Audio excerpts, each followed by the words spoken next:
नमस्कार जय जगन्नाथ आपण अंकु आउ एक नुआ वीडियो रे स्वागतम दयाकरी चैनल को लाइक करंतु सब्सक्राइब करंतु शेयर करंतु। द्रौपदींको स्वयंवर सभारे अनेक देशर राजा महाराजा एवं राजकुमार माने उपस्थित थिले। गोटिए पार्श्वरे श्रीकृष्ण तांको बड़ भाई बलराम एवं विशिष्ट जदुवंशी मानंको सहित बसिथिले। सेठारे से ब्राह्मण मानंको धाड़ीरे बसिथिले। खूब शीघ्र राजकुमारी द्रौपदी तांको भाई धृष्टद्युम्नंको सहित सभारे पहुंचिले। तांको हातरे माला धरी समावेशकु संबोधित करी धृष्टद्युम्न कहिले, हे राजा माने महाराजा माने एवं विभिन्न देशर अन्य विशिष्ट व्यक्ति माने एही मंडपरे स्तंभरे स्थापित घूर्णन यंत्र प्रति ध्यान दियंतु। सेही यंत्ररे एक माछ झुलुछि एवं यंत्र सहित घुरुछि। स्तंभ तले रखा जाइथिबा तेल पात्ररे माछर प्रतिफलनकु देखि आपनंकु तीर मारी माछर आखिकु लक्ष्य करिबाकु पड़िबो। मो भौणी द्रौपदींको विवाह सेही व्यक्तिंको सहित हेबो जिए माछर आखिकु सफलतार सहित लक्ष्य करिबो। जने परे जने समस्त राजा राजकुमार एवं राजकुमार माछकु लक्ष्य करिबाकु चेष्टा कले किंतु सफल हेले नाही एवं निराशारे निज निज स्थानकु फेरीगले। एही असफल लोकंको मध्यरे जरासंघ शल्य शिशुपाल एवं दुर्योधन दुःशासन एवं अन्यान्य कौरव मध्य सामिल थिले। कौरव माने विफल हेले। दुर्योधनंको सबुठारु भल बंधु कर्ण माछकु टार्गेट करिबा पाई तांकर धनु उठाइले किंतु तांकु देखि द्रौपदी कहिले, से जने सारथींको पुओ तेणु मु तांकु विवाह करि पारिबि नाही। द्रौपदींको कथा शुणी कर्ण लज्जित हेले एवं तांकर धनु एवं तीर तळे रखिले।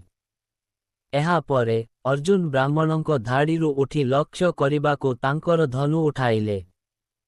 राजकुमारींको स्वयंवर पाई प्रस्तुत जने ब्राह्मणंकु देखि सेठारे उपस्थित लोकमाने आश्चर्य होइगले। स्वयंवर देखि द्रौपदी बहुत आश्चर्य होइथिले, किंतु केही ब्राह्मण मानंकु अटकाई पारिले नाही कारण सेमाने क्षत्रियंको ठारु श्रेष्ठ थिले। अर्जुन तेल पात्ररे माछर प्रतिफलन देखि गोटिए तीर साहाज्यरे माछर आखिकु बिद्ध कले। द्रौपदी आगकु आसी अर्जुनंको बेकरे माला पिंधाइले। द्रौपदी जने ब्राह्मणंको बेकरे माला पिंधुथिबा देखि समस्त क्षत्रिय राजा एवं राजकुमार माने क्रोधित होई अर्जुनंको आक्रमण कले। बाकी पांडव माने मध्य अर्जुनंको साहाज्य करिबाकु आसिले एवं पांडव एवं क्षत्रिय राजांको मध्यरे एक भयंकर युद्ध आरंभ होइगला।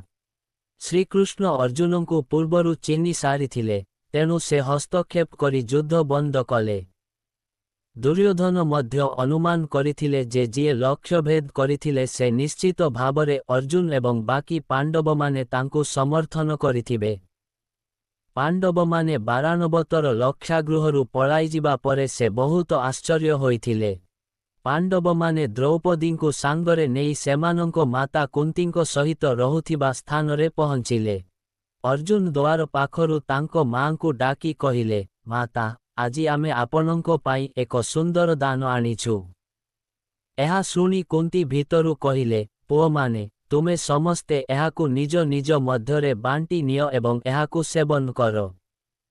परे जेतेबेले से जानिले जे दानटी कन्या रूपरे थिला, कुंती बहुत अनुताप कले किंतु तांको मांको कथाकु सत्य प्रमाणित करिबा पाई कुंती समस्त 5 पांडवंकु निजर स्वामी भावरे ग्रहण कले। किछि समय परे जेतेबेले पांडव माने द्रौपदींको सहित सेमानंको बासस्थानरे पहुंचिले, कृष्ण मध्य सेमानंको पछे पछे आसिले। द्रौपदी स्वयंवररे पहुंचिले। कृष्ण तांको माउसी कुंतींको पाद छुई तांको आशीर्वाद ग्रहण कले एवं समस्त पांडवंकु आलिंगन कले। आनुष्ठानिक कार्य समाप्त हेबा परे युधिष्ठिर कृष्णंकु पचारिले, हे द्वारकाधीश आम वनवास समयरे तुमे आमकु किपरि चिन्हि पारिल? कृष्ण उत्तर देले, भीम एवं अर्जुनंको वीरत्व देखि मु तुमकु किपरि चिन्हि पारिबि नाही। समस्तंकु भेटिबा परे कृष्ण तांको नगरी द्वारकाकु चालिगले। ता ପରେ ପାଞ୍ଚ ଭାଇ ଭିକ୍ଷା କରି ଖାଦ୍ୟ ସାମଗ୍ରୀ ସଂଗ୍ରହ କରି ଆଣି ମାତା କୁନ୍ତୀଙ୍କ ସମ୍ମୁଖରେ ରଖିଲେ। କୁନ୍ତୀ ଦ୍ରୌପଦୀଙ୍କୁ କହିଲେ, ଦେବୀ, ପ୍ରଥମେ ଏହି ଦାନରୁ ଦେବତାମାନଙ୍କର ଅଂଶ ବାହାର କର। ତା ପରେ ବ୍ରାହ୍ମଣମାନଙ୍କୁ ଦାନ ଦିଅ। ତା ପରେ ଯେଉଁମାନେ ତୁମ ଉପରେ ନିର୍ଭରଶୀଳ ସେମାନଙ୍କର ଅଂଶ ଅଲଗା ରଖ। ଏହା ପରେ ଅବଶିଷ୍ଟ ଅଂଶର ଅଧା ଭୀମଙ୍କୁ ଏବଂ ଅବଶିଷ୍ଟ ଅଧା ଆମ ସମସ୍ତଙ୍କୁ ଖାଦ୍ୟ ପାଇଁ ପରିବେଷଣ କର। ସମର୍ପିତ ଦ୍ରୌପଦୀ କୁନ୍ତୀଙ୍କ ଆଦେଶ ପାଳନ କଲେ। ଖାଇବା ପରେ ସେମାନେ ଏକ କୁଶନ ଉପରେ ଏକ ହରିଣ ଚମଡ଼ା ଉପରେ ଶୋଇଲେ। ଦ୍ରୌପଦୀ ତାଙ୍କ ମାତାଙ୍କ ପାଦତଳେ ଶୋଇଥିଲେ। ଦ୍ରୌପଦୀଙ୍କ ସ୍ୱୟଂବର ସମୟରେ ଦୁର୍ଯ୍ୟୋଧନ ଏବଂ ଦ୍ରୁପଦ, ଧୃଷ୍ଟଦ୍ୟୁମ୍ନ ଏବଂ ଅନ୍ୟ ଅନେକ ଲୋକ ସନ୍ଦେହ କରିଥିଲେ ଯେ ସେମାନେ ବ୍ରାହ୍ମଣ ପାଣ୍ଡବ। ସେମାନଙ୍କୁ ପରୀକ୍ଷା କରିବା ପାଇଁ ଦ୍ରୁପଦ ଧୃଷ୍ଟଦ୍ୟୁମ୍ନଙ୍କୁ ପଠାଇ ତାଙ୍କ ପ୍ରାସାଦକୁ ଡକାଇଲେ। ପ୍ରାସାଦରେ ଦ୍ରୁପଦ ଏବଂ ଧୃଷ୍ଟଦ୍ୟୁମ୍ନ ପ୍ରଥମେ ଭଣ୍ଡାର ଦେଖାଇଲେ, କିନ୍ତୁ ପାଣ୍ଡବମାନେ ସେଠାରେ ରଖାଯାଇଥିବା ମୂଲ୍ୟବାନ ଅଳଙ୍କାର ଏବଂ ମଣି ଏବଂ ମାଣିକ୍ୟ ପ୍ରତି କୌଣସି ଆଗ୍ରହ ଦେଖାଇଲେ ନାହିଁ। କିନ୍ତୁ ଯେତେବେଳେ ସେମାନେ ଅସ୍ତ୍ରାଗାରକୁ ଗଲେ, ସେମାନେ ସମସ୍ତେ ସେଠାରେ ରଖାଯାଇଥିବା ଅସ୍ତ୍ରଶସ୍ତ୍ର ପ୍ରତି ବହୁତ ଆଗ୍ରହ ଦେଖାଇଲେ ଏବଂ ନିଜ ପସନ୍ଦର ଅସ୍ତ୍ରଶସ୍ତ୍ର ନିଜ ପାଖରେ ରଖିଲେ। ରୀତିନୀତି ଦ୍ୱାରା ଦ୍ରୁପଦ ନିଶ୍ଚିତ ହୋଇଥିଲେ ଯେ ଏମାନେ ବ୍ରାହ୍ମଣ ବେଶରେ ଯୋଦ୍ଧା ଥିଲେ। ଦ୍ରୁପଦ ଯୁଧିଷ୍ଠିରଙ୍କୁ ପଚାରିଲେ, ହେ ଆର୍ଯ୍ୟ, ତୁମର ବୀରତ୍ୱ ଦେଖି ମୁଁ ନିଶ୍ଚିତ ଯେ ତୁମେ ବ୍ରାହ୍ମଣ ନୁହଁ। ଦୟାକରି ତୁମର ପରିଚୟ ଠିକ୍ ଭାବରେ ଦିଅ। ତାଙ୍କ କଥା ଶୁଣି ଯୁଧିଷ୍ଠିର କହିଲେ, ହେ ମହାରାଜ, ତୁମେ ଯାହା କହୁଛ ତାହା ସମ୍ପୂର୍ଣ୍ଣ ସତ୍ୟ। ଆମେ ପାଣ୍ଡୁଙ୍କ ପୁତ୍ର।